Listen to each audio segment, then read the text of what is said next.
अच्छा वो मैंने अपने मन से दिया था। चलिए एक बार दोबारा बोल दीजिए, मैं लिख लेता हूँ।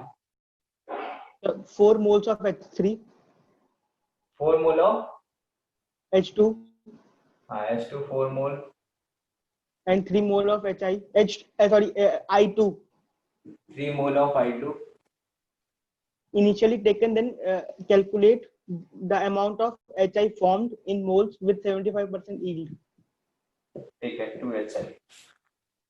चलिए आंसर क्या है? 75% बोला था। Yes sir. ठीक है चलिए बताइए आंसर क्या है। मैंने रिएक्शन लिख दिया, जिन्होंने नहीं अटेम्प्ट किया था दोबारा अटेम्प्ट कर ले। So 4.5. 4.5 चलिए देखते हैं। 4.5 सबका है। ठीक है चेक करते हैं। आपका क्या है, दोनों 4, ये 4 मोल है और ये 3 मोल है। ठीक है तो दोनों में से एक लिमिटिंग रिएजेंट है। लिमिटिंग रिएजेंट कौन है? ये आपका लिमिटिंग रिएजेंट है, दैट मींस इसके अकॉर्डिंग प्रोडक्ट फॉर्म होगा।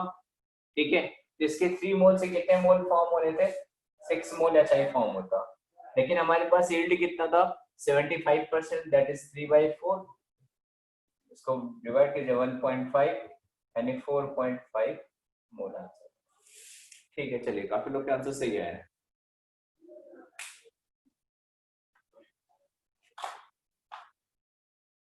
चलिए एक क्वेश्चन और करते हैं।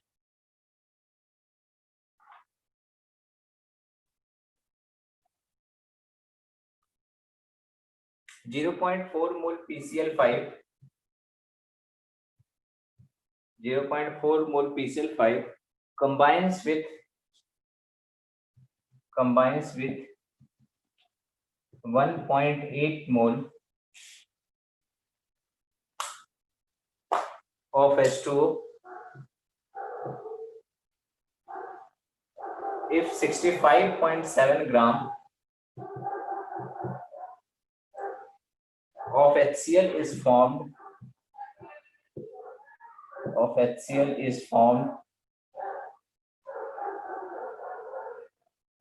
then the percentage yield of the reaction is। ठीक है मैं आपको रिएक्शन लिख करके दे देता हूँ। PCl5 की किसके साथ रिएक्शन है? H2O के साथ, यानी PCl5 प्लस H2O प्रोडक्ट क्या बनाता है? ये H3PO4 प्लस HCl।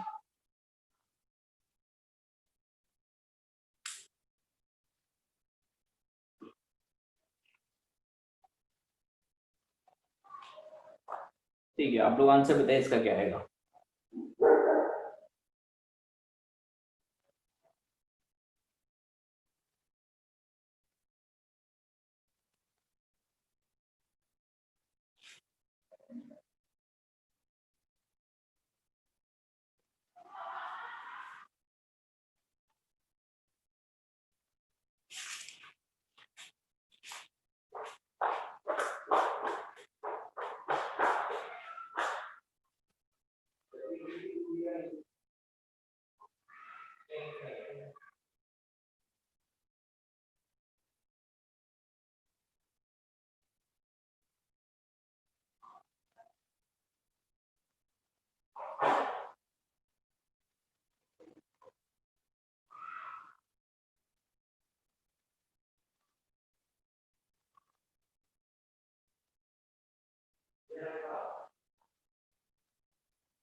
चलिए आंसर बताइए क्या आएगा।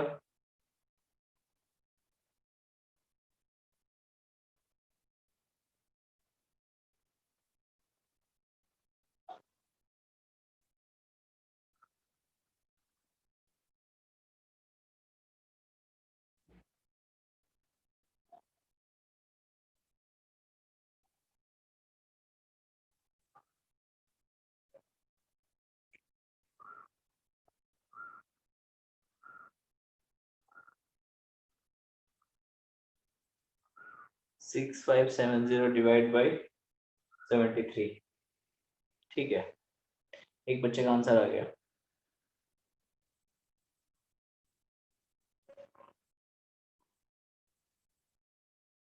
%90।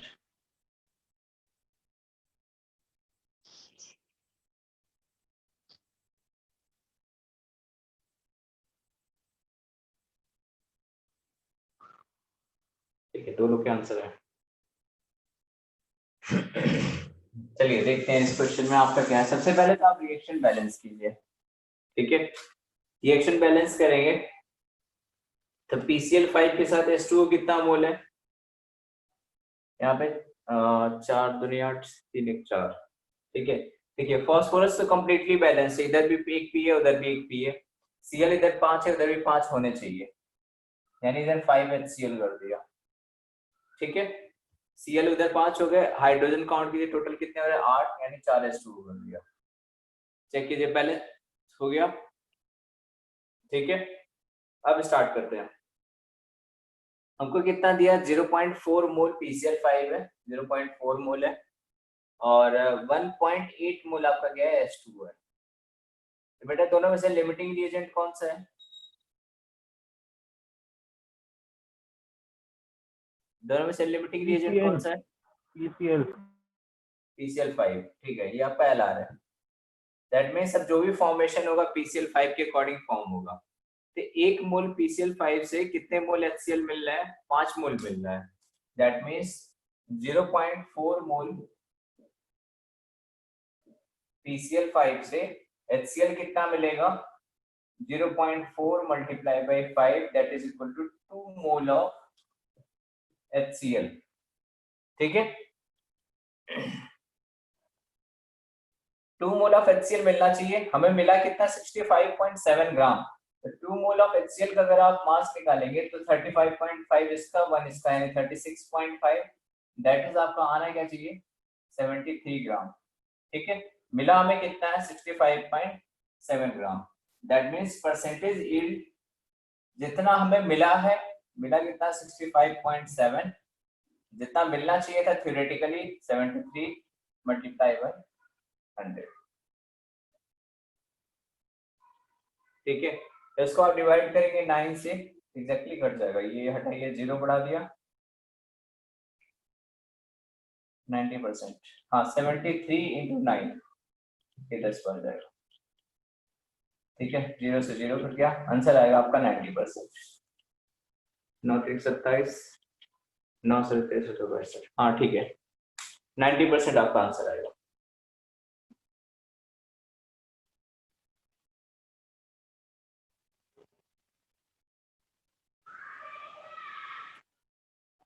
ठीक है, चलिए नेक्स्ट क्वेश्चन लिखते हैं।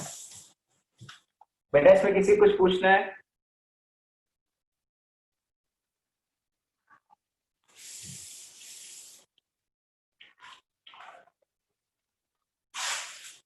चलिए, अगला क्वेश्चन है आपका। इन अ सर्टेन ऑपरेशन,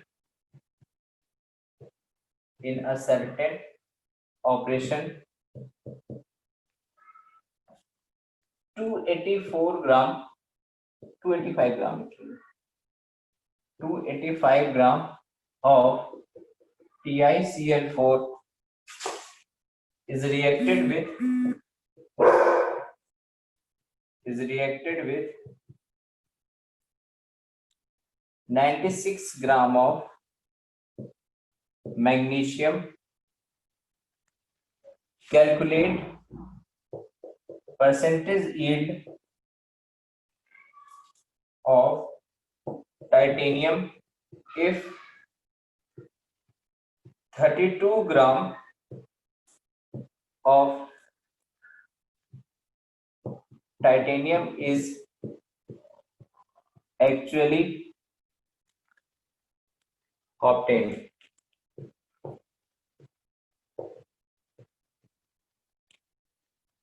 ठीक है, आपको एटॉमिक वेट टाइटेनियम का गिवन है, दैट इज इक्वल टू 48, और मैग्नीशियम का गिवन है 24।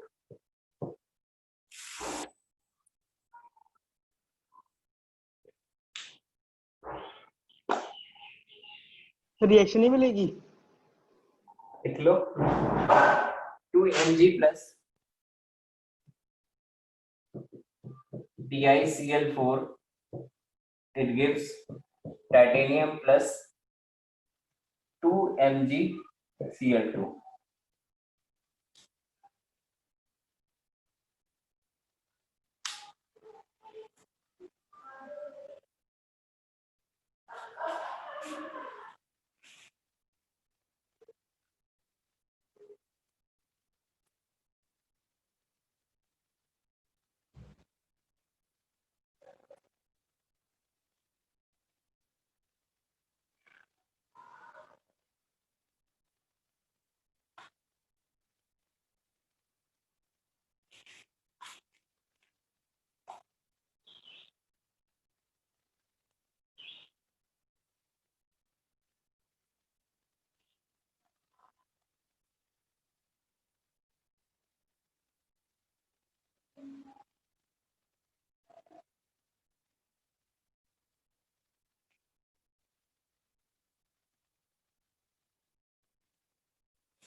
(33.33%)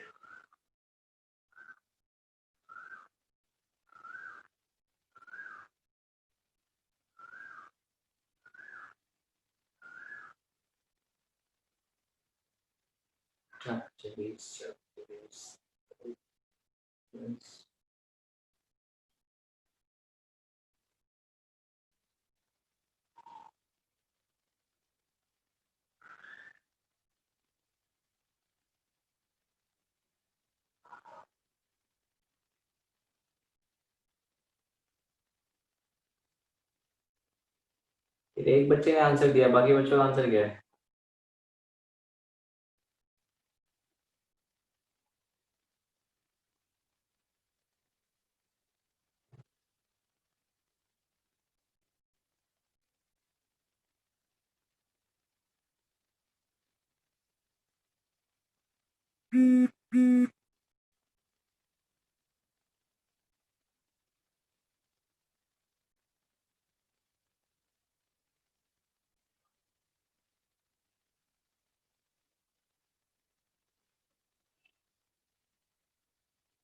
ठीक है, चलिए निकालते हैं, सॉल्व करते हैं।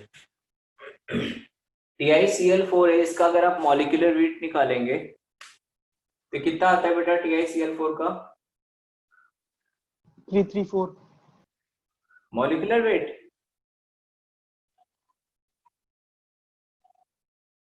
वन 190। ठीक है, इसका मॉलिक्यूलर वेट आता है आपका 190। साइड में लिख लेते हैं। TiCl4 का मॉलिक्यूलर वेट किसके बराबर आता है? 190 के बराबर। जैसे 4 Cl है तो 4 25 20, 142 प्लस 48, हाँ 190 आएगा। ठीक है, मॉलिक्यूलर वेट TiCl4 का आता है 190। आपको कितना वेट गिवन है? 285 ग्राम गिवन है। ठीक है, और मैग्नीशियम का वेट कितना होता है? 24। तो मैग्नीशियम का कितना आपको गिवन है? 96। दैट मीन्स आपको मैग्नीशियम के कितने मोल गिवन है? 4 मोल गिवन है मैग्नीशियम के। TiCl4 भी कितने गिवन है? 285 डिवाइड बाई 190। तो 190 प्लस 95, 285, ये वो, हाँ, यानी टोटल कितना हुआ? 1.5 मोल। ठीक है, 4 मोल ये है, 1.5 मोल सर ये है। 28.5 था कि 285 था ये? बेटा 285 है, उसमें पॉइंट कहीं दिख रहा है क्या? अच्छा शायद रिफ्लेक्शन रिफ्लेक्शन है, रिफ्लेक्शन ऑफ 285 है, 285। ठीक है सर, ओके। ठीक है, तो टोटल TiCl4 के मोल कितने हुए? 1.5 मोल। ठीक है, लिमिटिंग रिएजेंट आपका कौन है? TiCl4 ही है। ठीक, यह का लिमिटिंग रिएजेंट हो गया। देन अब आपसे क्या कहा हुआ है कि calculate percentage of titanium with 32 gram of titanium is actually obtained. अब रिलेशन लगाते हैं।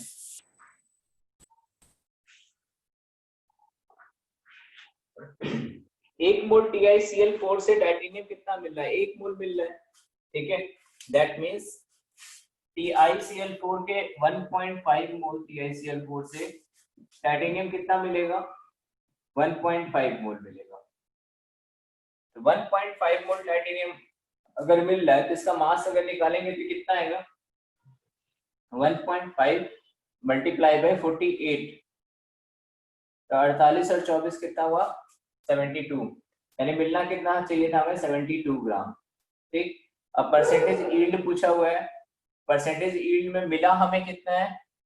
कहाँ गया? 32 ग्राम मिला है, मिलना कितना चाहिए था? 72 ग्राम मल्टीप्लाई बाय 100। ठीक है, इसको भाग दे दीजिए, 8 चौके 32, 60 9 72, 400 डिवाइडेड बाय 9%।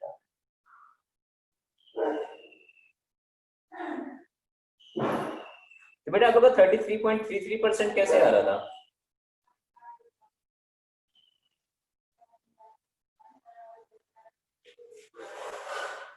हाँ 44.44 आ रहा है। कुछ बच्चों ने आंसर दिया था ना 33.33%।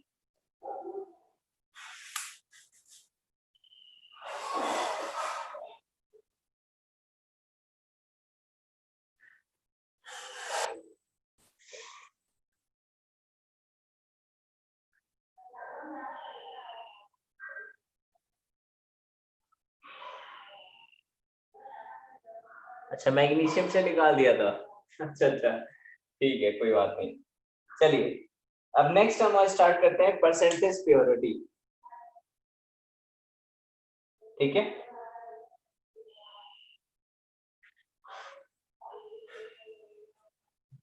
नोट कर लिया सबने? मिटा दो इसे।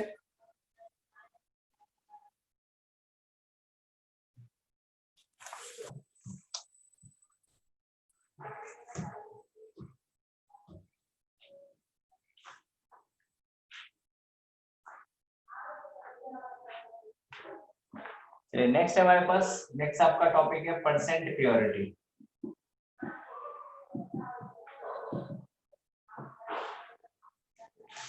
ठीक है, देखिए परसेंट प्योरिटी में क्या होता है कि आपके पास सपोज एक इम्प्योर सैंपल है, कोई भी हमने सैंपल लिया वो इम्प्योर था। ठीक है, तो इसमें होगा क्या क्या? आपका एक प्योर सैंपल होगा उसी पार्ट में, और कुछ आपकी इम्प्योरिटी होगी। अब प्योर सैंपल करेगा क्या? तो जो आपकी रिएक्शन होगी वो सिर्फ और सिर्फ प्योर सैंपल आपका परफॉर्म करेगा, इम्प्योरिटी कुछ नहीं करेगा उसमें। ठीक है, यानी only pure substance will participate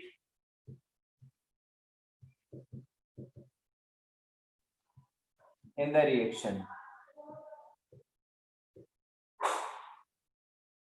ठीक है, मैं रिपीट कर, one only pure substance will participate in the reaction. अब इसको क्वेश्चन से समझते हैं।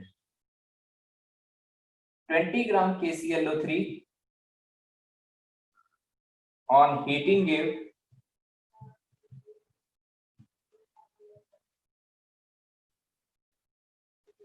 7.45 ग्राम KCl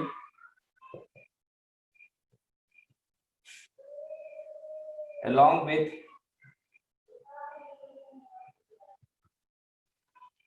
O2। calculate percent purity of KClO3 sample. ये देखो बेटा, आपका बिल्कुल जैसे परसेंट यील्ड वाला था ना, सेम कुछ वैसा ही मिलता जुलता है। परसेंट यील्ड भी हमारा क्यों आता था?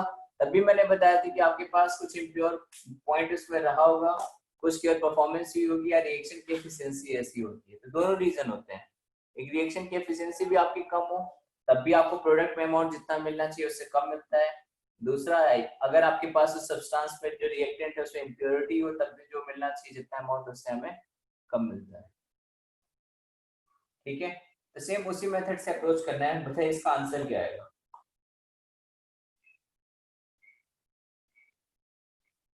रिएक्शन आप लोग को पता है KClO3 वाली, KClO3 को हीट करते हैं तो KCl प्लस O2 रिलीज होता है।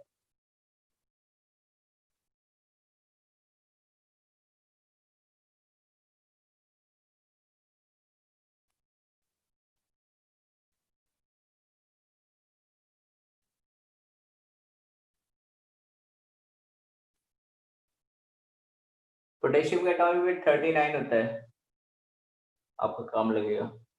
Cl 35.5 और ऑक्सीजन आपको 16 पता है।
चलिए आंसर बताइए इससे क्या आ रहा है?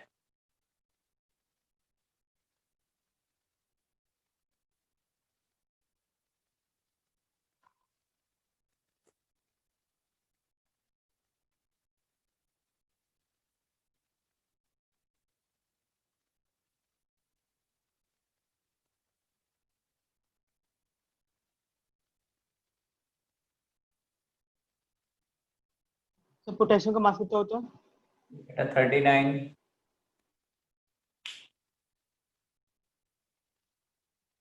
थोड़ा सा फास्ट कैलकुलेशन कीजिए।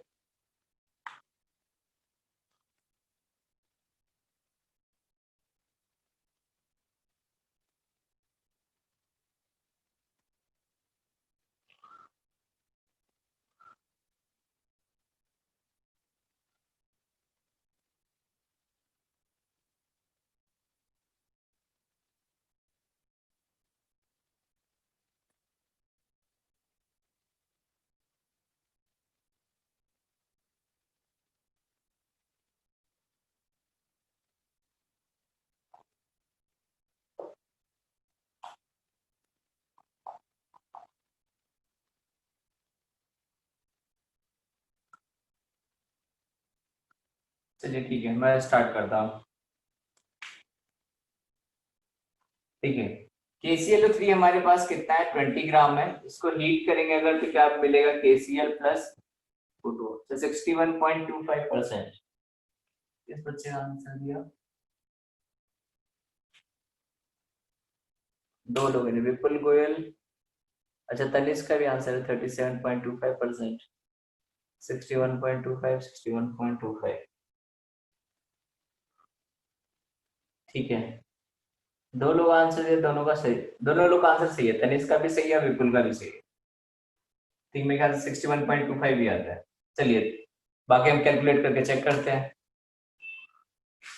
आपको हमें KClO3 कितना गिवन है? 20 ग्राम गिवन है।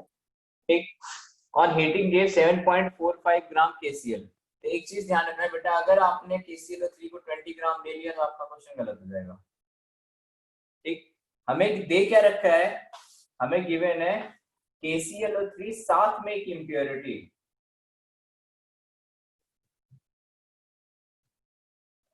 उसका वेट हमें पता है 20 ग्राम है। अगर आपने KClO3 20 ग्राम लेकर के किया तो आंसर कुछ और आ जाएगा। ठीक है, अब चलिए KClO3 और इम्प्योरिटी को हमने हीटअप किया, तो रिएक्शन कौन परफॉर्म करता है? सिर्फ और सिर्फ प्योर सब्सटेंस परफॉर्म करेगा, यानी KClO3 की सिर्फ परफॉर्म करेगा, बाकी इम्प्योरिटी कुछ रिएक्शन परफॉर्म नहीं करेगी। दैट मींस KClO3 को अगर आप हीट करोगे तो KCl + 3/2 O2 रिलीज होगी। रिएक्शन बैलेंस है, ठीक है। आपसे कितना ग्राम KCl का है? 7.45 ग्राम KCl। KCl का अगर आप मॉलिक्यूलर वेट निकालेंगे तो इसका 39 और 35.5 कितना हुआ? 74.5 ग्राम, इसका मोलर मास हो गया। दैट मींस हमको KCl के नंबर ऑफ मोल्स कितने गिवन है? मोलर मास अगर 74.5 गिवन है, यानी 0.1 मोल हमको गिवन है KCl हमको मिल रहा है। ठीक है, तो 0.1 मोल KCl अगर मिल रहा है, दैट मींस अगर अब इसमें मोल मोल रिलेशन लगाना स्टार्ट करें तो KCl के 1 मोल अगर मिल रहा है, दैट मींस KClO3 कितना यूज हुआ है? 1 मोल यूज हुआ है। अगर 0.1 मोल KCl हमको मिला है, ठीक है, 0.1 मोल KCl हमको मिला है, दैट मींस KClO3 कितना रहा होगा? 0.1 मोल रहा होगा। ठीक, बाकी जो बचा हुआ अमाउंट होगा वो आपका क्या रहा होगा? इम्प्योरिटी। तो KClO3 का मोलर मास अगर आप कैलकुलेट करोगे कितना आता है? 122.5 ग्राम। वो तो आपको याद होगा क्योंकि हमने कई जगह इसको यूज कर लिया। ठीक है, तो KClO3 का आपका मोलर मास क्या होता है? 122.5 ग्राम। KClO3 का मोलर मास आपको कितना पता है? 122.5 ग्राम। तो 0.1 मोल का मतलब कितना हुआ? तो 0.1 मोल ऑफ KClO3 का मतलब हुआ 12.25 ग्राम। आपसे पूछा है कितना परसेंट प्योर है, हमने टोटल कितना लिया था? 20 ग्राम लिया था, उसमें से 12.25 ग्राम आपका क्या KClO3 है, बटे 20 मल्टीप्लाई बाय 100। 20 25 100, 12 25 60, 25 25 125, यानी 61.25% इज द आंसर। ठीक है, तो बिल्कुल आप देखिए सेम उसी टाइप से है, KClO2 नहीं KClO3 लिखा है, जैसे हम परसेंटेज प्योरिटी कैलकुलेट करते हैं।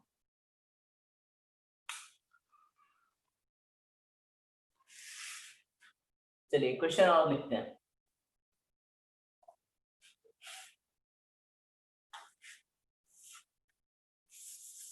बेटा नोट कर लिया सबने?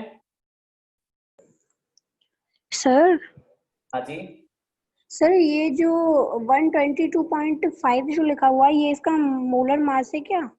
हाँ बेटा मोलर मास है। तो सर ये 740.5 ग्राम ये क्या है फिर? वो आगे देखो किसका मास, अच्छा 74.5। हाँ सर। यहाँ पे देखो लिखा हुआ है KCl का है। Okay sir. आपका पोटेशियम का मोलर मास होता है 39, पोटेशियम एटम का, और Cl एटम का होता है 35.5। आप ऐड करो तो 74.5 आएगा KCl को जब आप ऐड करोगे। बेटा नोट कर लिया सबने? ठीक है, चलिए क्वेश्चन और लिखते हैं।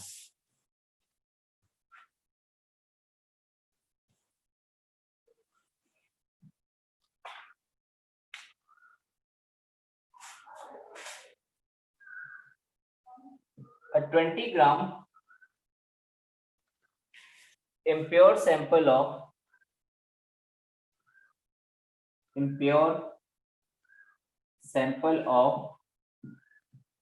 NaHCO3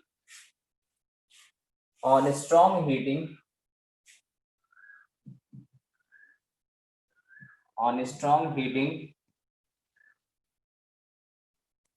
gave 2.24 liter CO2 at STP. Then calculate percentage purity.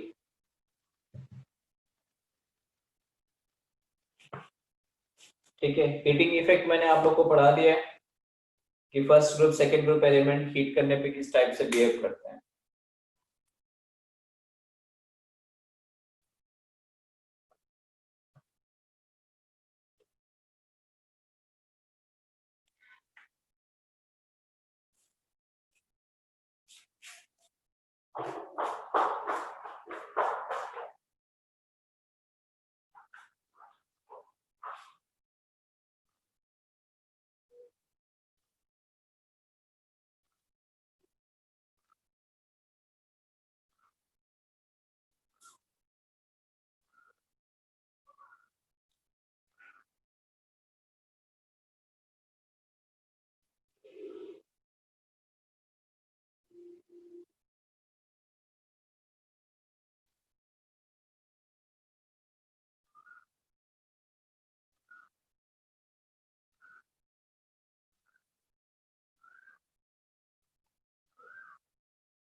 42%। चलिए ठीक है, देखते हैं आंसर क्या आता है।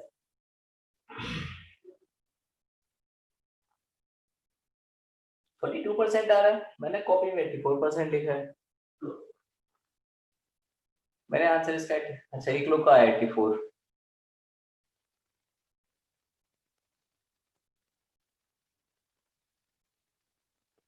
बेटा रौनक का अपना देखो, कहीं हो सकता है कुछ कैलकुलेशन गलत हो रही होगी।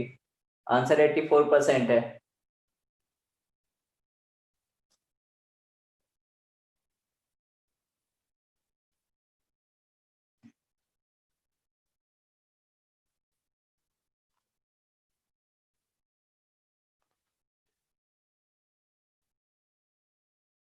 ठीक है चलिए, रिएक्शन क्या होगी,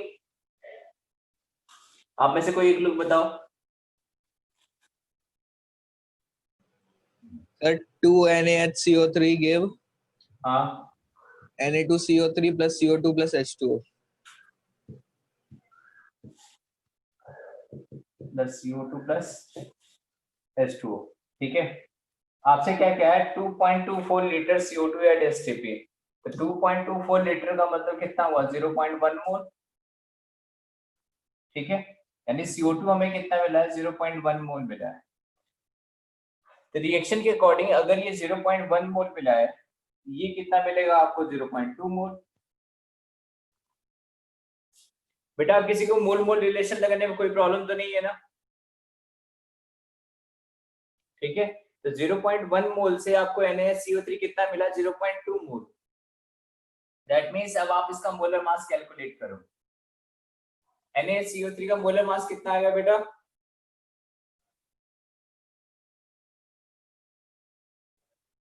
किसी ने निकाला है, 72। चलिए देख लेते हैं। ये तो 70। ठीक है, 16 या 48 और 12 60। Sir, 84 आ रहा है। हाँ ठीक है, 84 आएगा, सोडियम का 23 होता है। तो NaCO3 का मोलर मास कितना है, 84। दैट मींस अगर आप इसको कैलकुलेट करेंगे, इसका मास 84 मल्टीप्लाई बाय 0.2 कैलकुलेट करने पे क्या आएगा, 16.8 ग्राम। ये 84 क्या है, मोलर मास ऑफ NaCO3।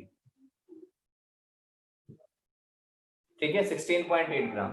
तो परसेंटेज अगर आप प्योरिटी निकालेंगे तो कितना आएगा, 16.8 ग्राम आपको दिया हुआ है, डिवाइडेड बाई कितना लिया था हमने, 20 ग्राम लिया था, मल्टीप्लाई बाई 100, 20 25 100 और 5 40 80, तो 84%।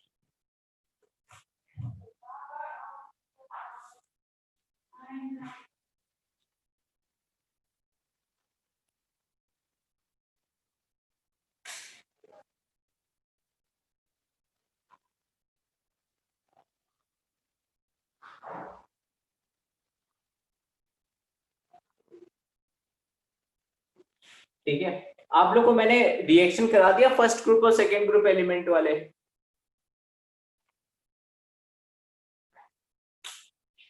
अच्छा नहीं कराया, चलिए ठीक है कराता हूँ।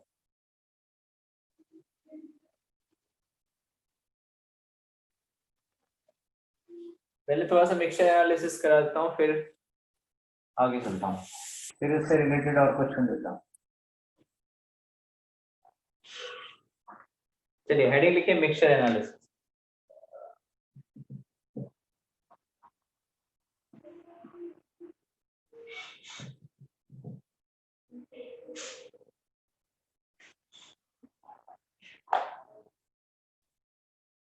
ठीक है लिखे, all alkali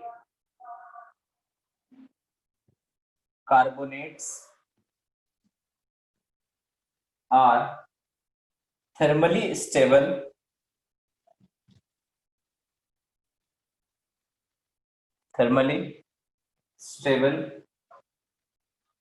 and do not decompose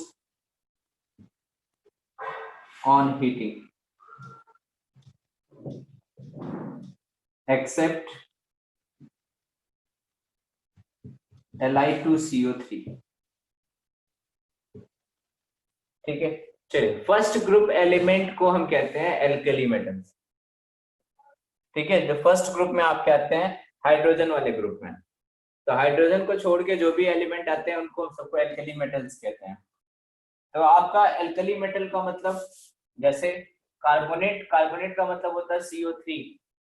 तो इसको अगर आप ब्रेक करेंगे तो ये लिखा हुआ है Li+ और CO3 2-। सभी के कार्बोनेट जैसे Na2CO3,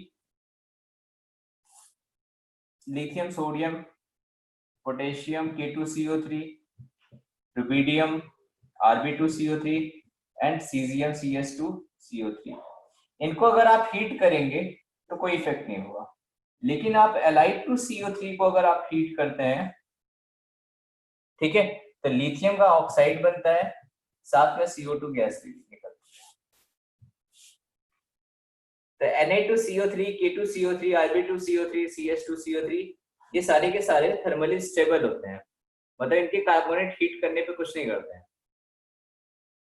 ठीक है, अब आते हैं सेकेंड ग्रुप के साथ। सेकेंड ग्रुप में आपका क्या है कि बेरिलियम, मैग्नीशियम और कैल्शियम, बेरिलियम, मैग्नीशियम, कैल्शियम, ठीक है, इनके कार्बोनेट्स को अगर आप हीट करेंगे, अगर आप इनके कार्बोनेट्स को हीट करेंगे तो इनका जो मेटेलिक ऑक्साइड यानी BeO, MgO और कैल्शियम ऑक्साइड CaO, नीचे जो हो गया होगा आप लिख लीजिएगा, MgO के बाद CaO, इससे ब्रेक होते हैं, साथ में आपका CO2 गैस रिलीज करते हैं। यहाँ कार्बोनेट, इनके कार्बोनेट का मतलब आपका क्या है, BeCO3, MgCO3, CaCO3, ठीक है। इन तीनों में को अगर आप हीट करेंगे, ये 3 होगा यहाँ पे, अगर इन तीनों को आप हीट करेंगे तो इन सबके ऑक्साइड्स बनते हैं और CO2 गैस उसमें से रिलीज होती है, ठीक है। अगर आप इसी ग्रुप के स्ट्रोंशियम और बेरियम के कार्बोनेट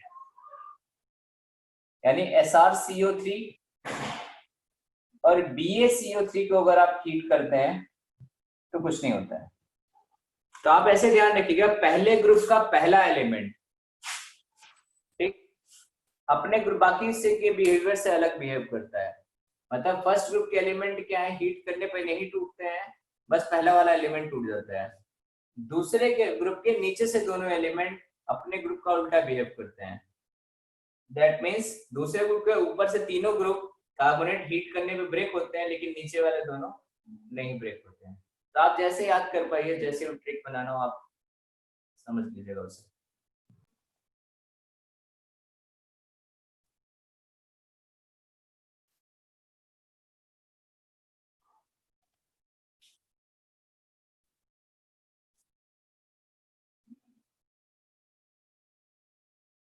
फिर ऐसा होता क्यों है? क्या हुआ बेटा?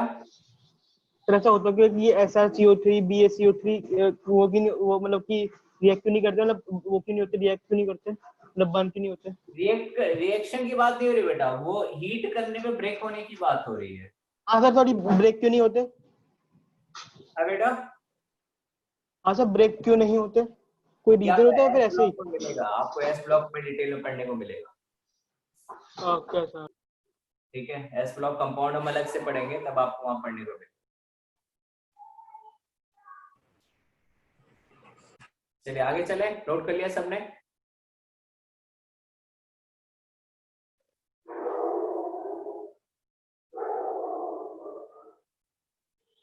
ठीक है, ये तो रहे कार्बोनेट्स की बात। अब आते हैं बाइकार्बोनेट्स।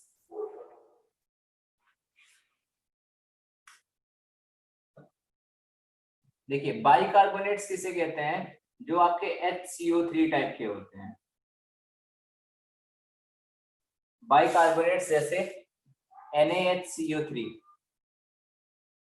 CaHCO3 का होल ट्वाइस, इस टाइप के जो होते हैं जिनमें HCO3 माइनस की प्रेजेंस होती है, ये होते हैं आपके बाइकार्बोनेट्स।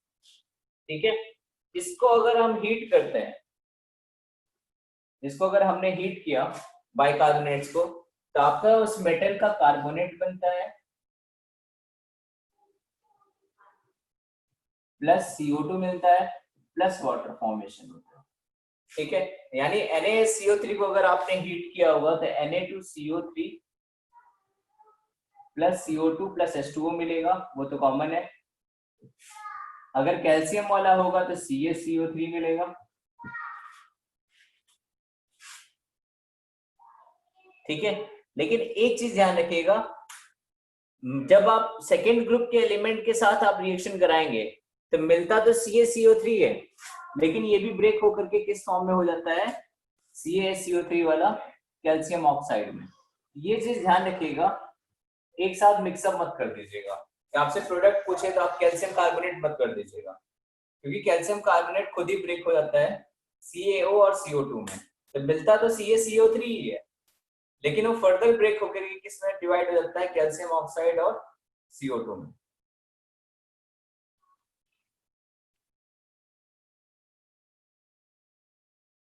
ठीक है, तो तो सर लिखा तो जब वही ये है ना। फर्दर ब्रेक होता देखिए होगा मिक्स, उसमें तो डिफरेंस रहता होगा ना टेम्परेचर का।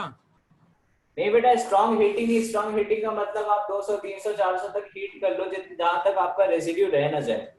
मूल कॉन्सेप्ट में हम हीटिंग इफेक्ट उतना पड़ते हैं कि जब तक हमारे पास रेसिड्यू ना बचा रह जाए, मतलब प्रेसिपिटेट जब तक ना बचा रह जाए तब तक हम उसको हीट करते हैं।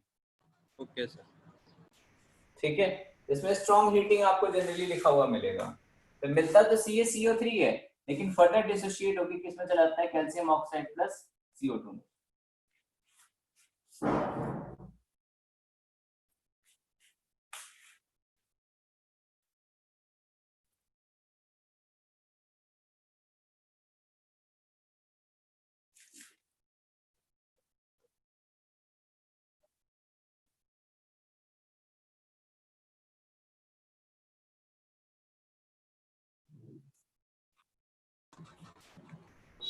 चलिए, देख लिया सबने।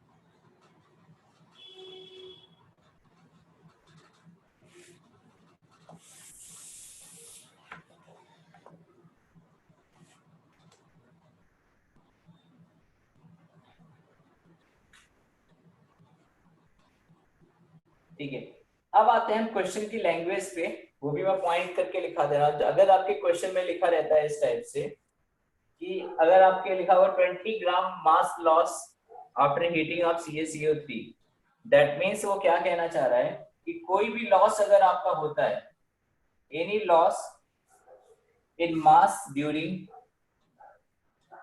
any loss in mass during reaction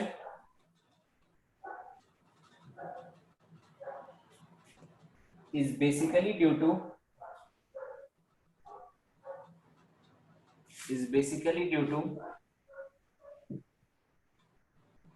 evolution of gases,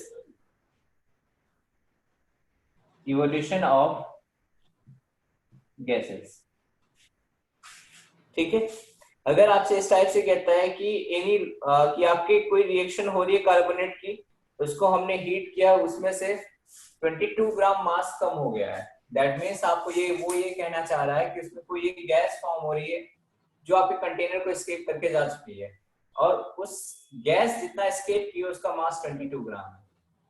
दूसरे टाइप से इस टाइप से लिखेगा कि mixture is heated up to constant mass।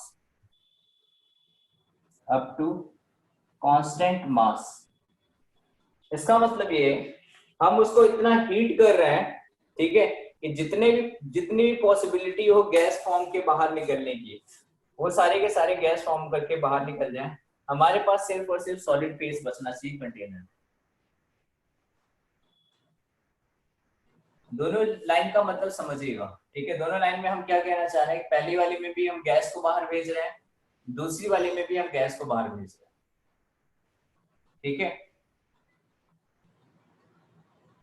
जैसे अगर आपके पास सपोज एक कंटेनर में कैल्शियम कार्बोनेट मैंने फिल कर दिया, अब मैं इसको हीट कर रहा हूं, ठीक है, तो हीटअप करने से क्या होगा, इसका डिकम्पोजिशन होगा कब तक, Ca कैल्शियम ऑक्साइड और CO2 में, तो इसको मैं ओपन कंटेनर में हीट करता हूँ, तो जितना भी CO2 गैस फॉर्म होगा सारा का सारा बाहर निकल जाएगा, तो हमारे पास कंटेनर में क्या बचा रह जाएगा, सिर्फ CaO सॉलिड की फॉर्म।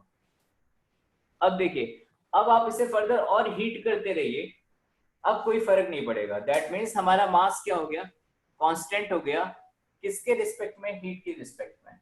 आप जितना ज्यादा आप हीट करेंगे मास पे कोई फर्क नहीं पड़ेगा। उससे पहले क्या था कि आप अगर हीट कर रहे थे तो मास कम होता जा रहा था, क्यों कम हो रहा था, कि आपका जो गैस फॉर्म था वो आपके कंटेनर को छोड़ के बाहर जा रहा था, ठीक है, जिस पॉइंट पे जाना बंद कर देगा उस पॉइंट पे आपका कांस्टेंट मास हो जाएगा, ठीक है। अब जितना भी सॉलिड लेफ्ट हुआ है,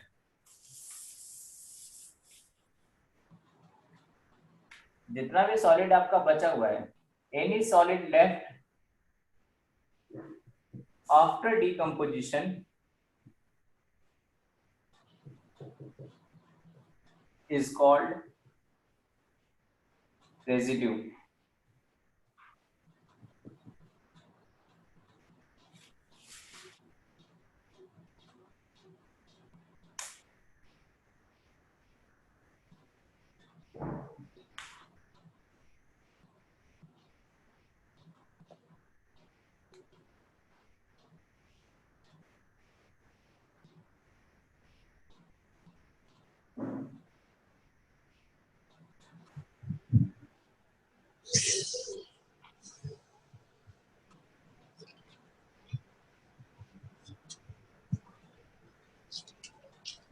ठीक है, फिर नोट मतलब कर जो लिया रेसिड्यू सबने? बचा वो बिल्कुल प्योर होगा।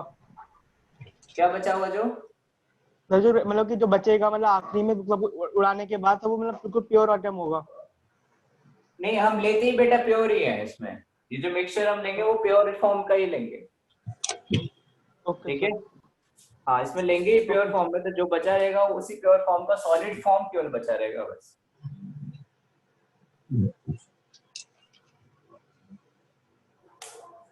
ठीक है, अभी मैं क्वेश्चन दिखाता हूँ उसको समझाता हूँ, फिर आपको ज्यादा क्लियर होगा कि इसमें होता क्या है।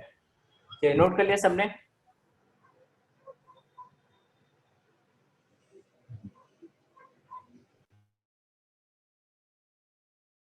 ठीक है, चलिए क्वेश्चन लिखते हैं।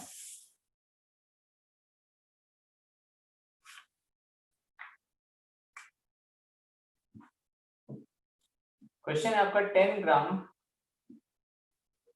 Sample of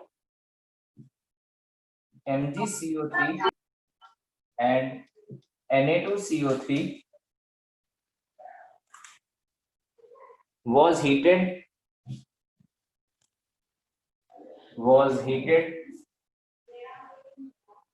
and CO2 gas liberated occupy 2.243 2.24 मत लिखिए, 2.436 litre volume at 1 atm and 300 Kelvin.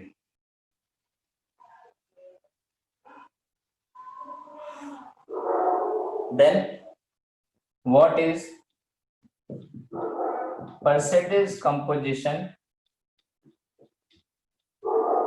of mixture? आपको 1 मिनट का टाइम दे रहा हूँ, आप लोग एक बार सोच लीजिए, तो मतलब ट्राई कर लीजिए जिसको करना है, नहीं हुआ कोई बात नहीं, मैं समझाऊंगा अभी। आपको 1 मिनट का सिर्फ टाइम है, ट्राई कर लीजिए। 5:55 हो रहा है, 5:56 से स्टार्ट कर दूंगा।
चलिए समझते हैं इस क्वेश्चन को।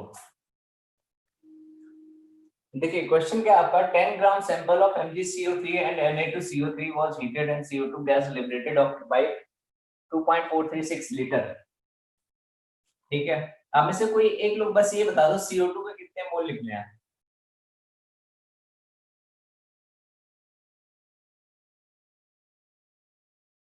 कोई भी एक लोग ये आंसर बताओ, बाकी फिर मैं स्टार्ट करता हूँ। CO2 के कितने नंबर ऑफ मोल? 10 मोल निकल रहे हैं। कितने? 10 बेटा 2.436 लीटर है। 2.436 24.36 1/10 आएंगे 1/10 आएंगे। ठीक है सर, बट सर इसमें 436 नहीं होगा, 463 होना चाहिए। क्यों? सर मल्टीप्लाई करेंगे 0.0821 into 300, हाँ तो सर यही तो आएगा 24.63 आएगा ना नीचे तो। अच्छा 0.0821 0.0821 मल्टीप्लाई बाय 3। हाँ सर। हाँ 3 2 6 3 8 24 2.463 आना चाहिए था। ठीक है उसको उल्टा कर लो बेटा, 36 को 63 कर लो।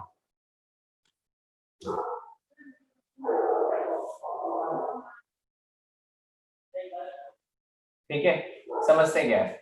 सबसे पहले number of moles of CO2 निकालते हैं PV इक्वल टू LRT से। इसको सीधा STP से हमने रिलेट क्यों नहीं किया?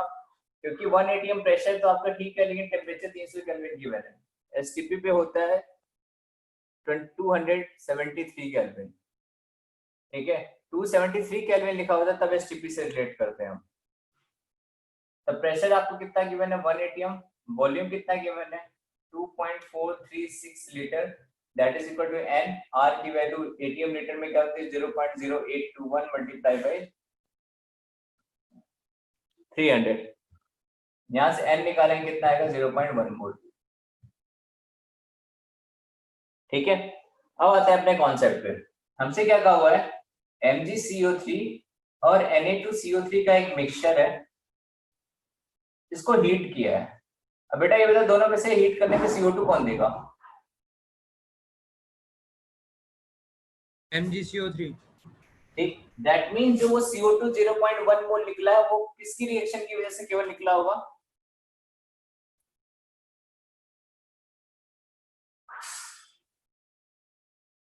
तो 0.1 मोल्स MgCO3 की वजह से। ठीक है तो हम रिएक्शन किसकी सिर्फ लिखेंगे MgCO3 की, Na2CO3 को छोड़ देंगे। MgCO3 को लिखा MgO प्लस CO2। CO2 कितना 0.1 मोल, रिएक्शन बैलेंस्ड है, मोल मोल रिलेशन लगाया तो 0.1 से ये कितना मिलेगा 0.1। अब MgCO3 का मोलर मास निकालो 24 12 एंड 48 48 4 72 और 12 84 मतलब 884। MgCO3 का मोलर मास कितना आता है 84 ग्राम। ठीक है यानी 84 ग्राम है और ये 0.1 मोल है, तो 0.1 मोल ऑफ MgCO3 का मास कितना आएगा, नीचे चला गया ऊपर लिखता हूं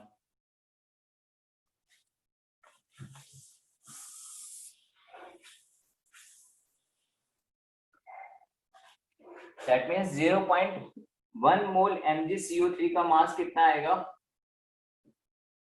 8.4 ग्राम। ठीक है तो यानी 10 ग्राम का हमारे पास टोटल मिक्सचर था। ये इसका वेट कितना हमको दिया हुआ था 10 ग्राम।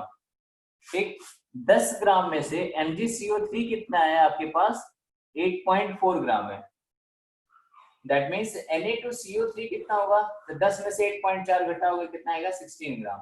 लेकिन आपसे वेट नहीं पूछा, आपसे पूछा percentage composition, that means total mass में कितना परसेंट MgCO3 और कितने परसेंट Na2CO3 है।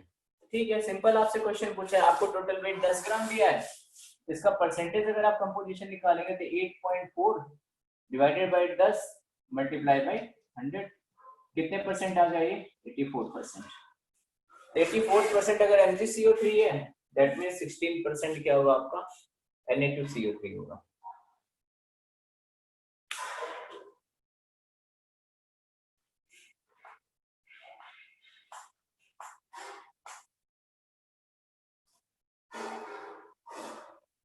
सर 0.0821 का कैसे आया सर, समझ में नहीं आया।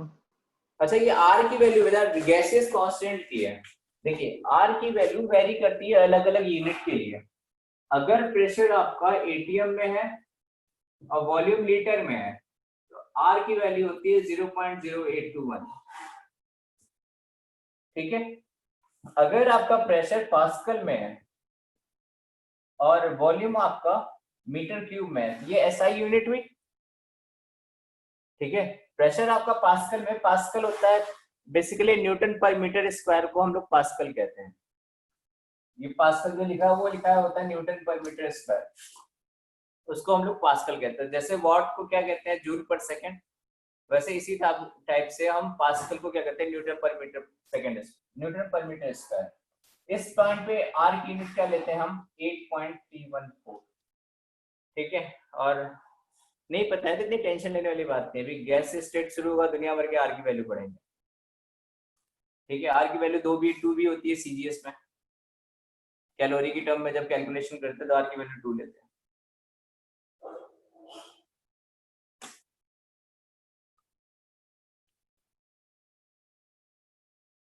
ठीक है,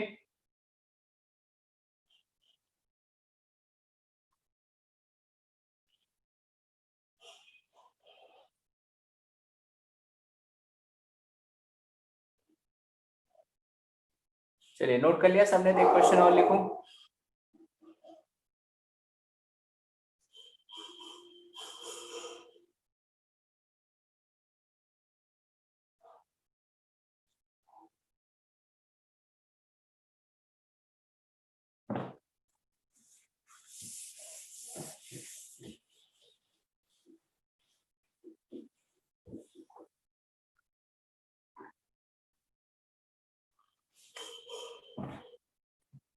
determine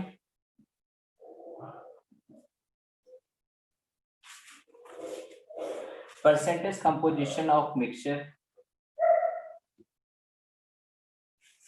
determine percentage composition of mixture of Na2CO3 and NaHCO3 from the following data, from the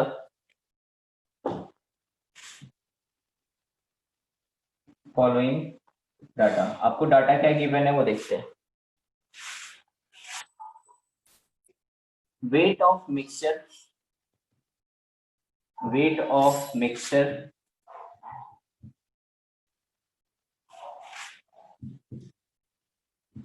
taken, weight आपको कितना गिवन है, 2 ग्राम। ठीक है, सेकेंड आपको गिवन है loss in weight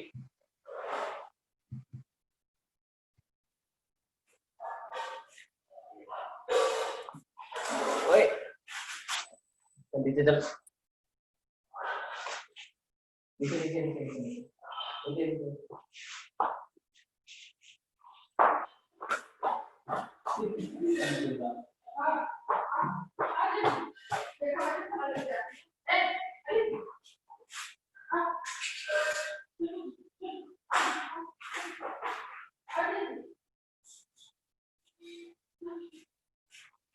loss in wait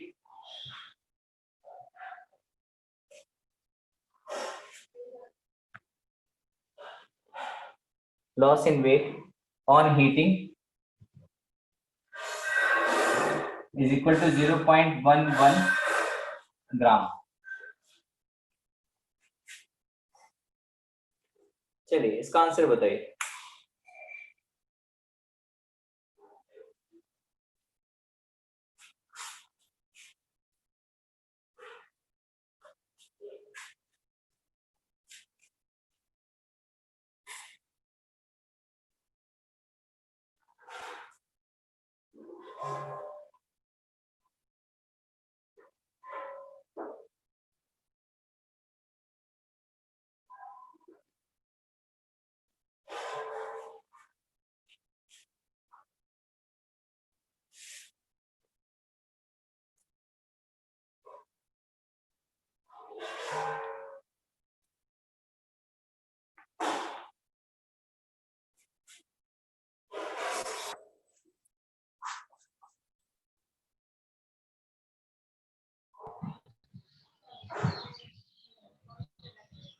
हाँ जी,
चलिए वैसे ही थोड़ा अच्छा क्वेश्चन है।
चलिए स्टार्ट करते हैं, समझते हैं क्वेश्चन को। देखिए आपके पास एक मिक्सचर है किसका, Na2CO3, 79 या 21, ठीक है देखते हैं। हमारे पास एक मिक्सचर है Na2CO3 और NaHCO3 का। टोटल इसका वेट कितना हमको गिवन है, 2 ग्राम। लॉस इन वेट हमको कितना गिवन है, 0.11 ग्राम। वेट किसकी वजह से लॉस होगा, सिर्फ और सिर्फ इसकी वजह से, इसकी वजह से कुछ नहीं हो रहा है। यानी Na2CO3 को तो आप साइड रखो। डील किसके साथ करना स्टार्ट करते हैं, NaHCO3 के साथ। रिएक्शन लिखिए, 2 NaHCO3 it gives Na2CO3 plus CO2 plus H2O, ठीक है। अब हमको ये नहीं पता कि NaCO3 कितने ग्राम प्रेजेंट है, हमको ये गिवन है कि ये जो टोटल जितना लिबरेट हुआ है CO2 और H2O, ये कितना हुआ है, 0.11 ग्राम। H2O और CO2 जितना बाहर निकला गैसेस फॉर्म में, उसका वेट हमको गिवन है 0.11 ग्राम, ठीक है। अब देखिए दो, अगर सिर्फ CO2 होता तब तो कैलकुलेशन करना आसान था कि हम सीधा 44 से डिवाइड करते, CO2 के नंबर ऑफ मोल्स निकालते, NaCO3 के साथ रिलेट करते। अब जो गैस लिबरेट हुई है उसमें हमें ये नहीं पता CO2 का अमाउंट कितना है और H2O का अमाउंट कितना है, ठीक है। चलिए अब दूसरे तरीके से फिर अप्रोच करते हैं। मान लेते हैं कि हमने NaCO3 का मास x ग्राम दिया था, या फिर इस मिक्सचर में हमारे पास NaCO3 कितना था, x ग्राम था, हमने सपोज कर लिया, ठीक है। अब इस पॉइंट पे हम मास मास रिलेशन लगाएंगे, वो ध्यान से समझिएगा कैसे लगता है। यहाँ पे मास मास रिलेशन कैसे लगता है,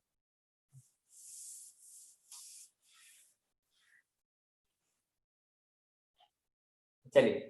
NaCO3 का मोलर मास हमने कितना निकाला था, 84 ग्राम, ठीक है। अब अगर इस इक्वेशन से मास मास रिलेशन लगाना चाहें, दैट मीन्स 2 into 84 ग्राम, इस इक्वेशन से लगा रहा हूं। एक NaCO3 का मास कितना है 84 ग्राम, हम कितना यूज कर रहे हैं 2 मोल यूज कर रहे हैं, यानी 2 into 84 ग्राम से CO2 plus H2O कितना मिलेगा, तो 2 into 84 ग्राम से CO2 कितना मिल रहा है 1 मोल, H2O कितना मिल रहा है 1 मोल, यानी मास कितना मिला CO2 का 44 ग्राम होता है और H2O का कितना होता है 18 ग्राम होता है। हमने मान लिया ये सारा एक साथ ही मिल रहा है,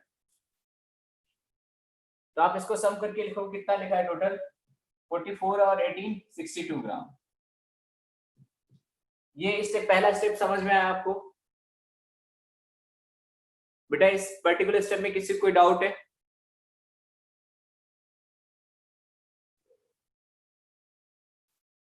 किसी को भी कोई प्रॉब्लम है कि मैंने ये कैसे लिखा या कोई वैल्यू की जो समझ में नहीं आई हो? ठीक है, दैट मीन्स अब देखिए 2 into 84 ग्राम से ये कितना मिला है 44 plus 18 ग्राम, दैट मीन्स अगर मैंने ये 1 ग्राम लिया होता तो कितना मिलता है ये हमें 62/2 multiplied by 84। अगर ये हमने x ग्राम लिया है दैट मीन्स ये कितना मिलता है 62/2 into 84 into x ग्राम। अब ये जो वैल्यू है, ये वैल्यू हमें कितनी दी हुई है 0.11।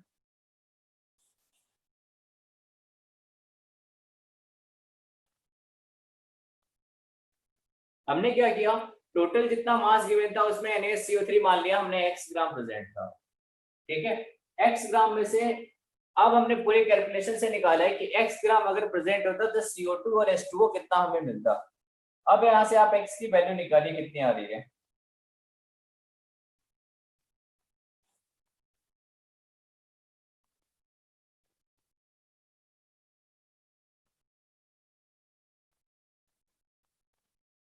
x आपका आएगा 2 into 31 31, यानी x equal to 84 into 0.11 divided by 31, ठीक है। ये x की वैल्यू आ गई, बेकार न्यूमेरिकल दे दिया इसमें कुछ कैलकुलेशन, ठीक है। 84 36 15.5 11 14 14 ये आपका आएगा अप्रोक्सीमेट 0.298 के अप्रोक्सीमेट आएगा, नहीं 0.298, हाँ ठीक है 0.298 ग्राम आता है। 11 चौके 44 के 4 11 88 4 92 92, ये से इतना ही आ रहा है। हाँ 30 30 900, हाँ 0.298 अप्रोक्सीमेट आएगा, ठीक है। दैट मीन्स आपके पास NaHCO3 कितना प्रेजेंट है, इसको अप्रोक्सीमेट आप 3 ग्राम 0.3 ग्राम ही लिख दो यार, अच्छा आंसर आ जाएगा। यानी आपके पास NaHCO3 कितना प्रेजेंट है 0.3 ग्राम। इसका मतलब percentage of NaHCO3 percentage composition कितना होगा इसका 0.3 डिवाइडेड बाय टोटल मास कितना है 2 मल्टीप्लाई बाय 100, 2 into 50 यानी कितना है आपका आंसर 15%।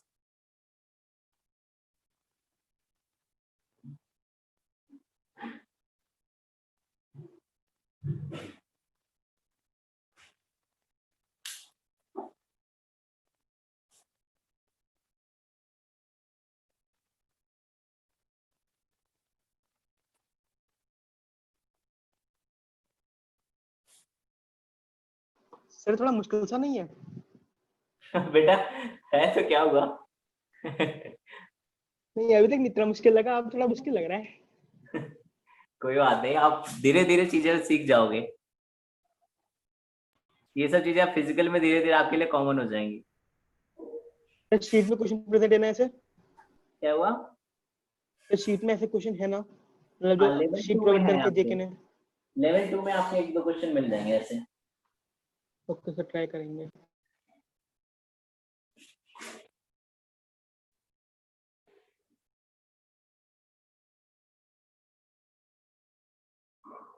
चलिए अगर नोट कर लिया तो एक और क्वेश्चन दे देता हूँ आपको होमवर्क के लिए।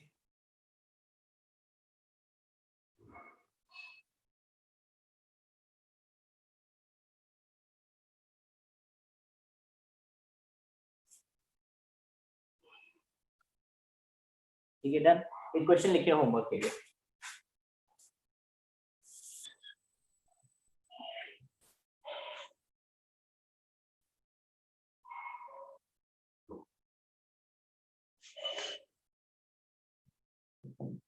(92 gram) mixture of CaCO3 and MgCO3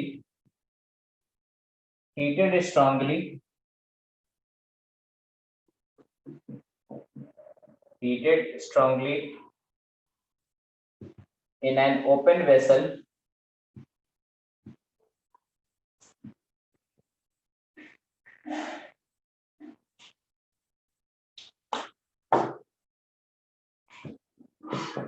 after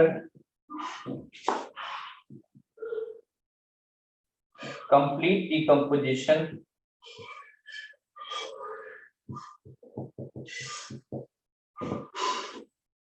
of the carbonates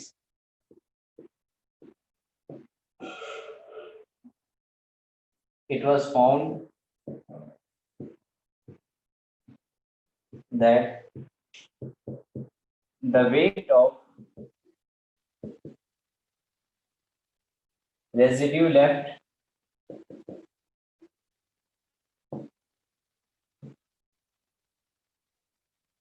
behind is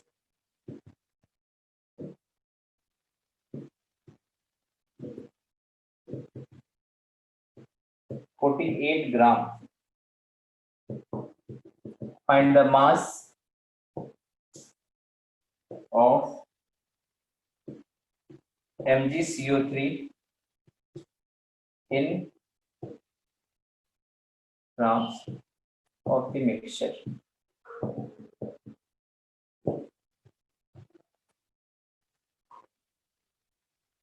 अरे क्वेश्चन मुश्किल है, इजी है, एवरेज है? बेटा अप्रोच करने के ऊपर है कि आप ओके सर। फिजिकल केमिस्ट्री में स्टेप बाय स्टेप अप्रोच करना सीख जाओगे तो बहुत हेल्प करेगा आपको। मतलब इस लंबे चौड़े क्वेश्चन को अगर आप एक लाइन में समझना सीख गए तो आपको फिजिकल केमिस्ट्री बहुत आसान लगेगी।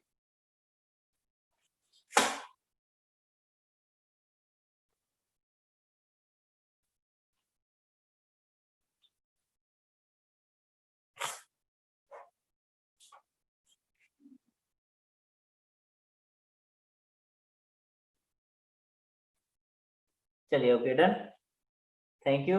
अब नेक्स्ट क्लास में हम लोग इसको डिस्कस करेंगे और कुछ पीओएसी पढ़ेंगे हम लोग। चलिए okay done, thank you. Thank you sir.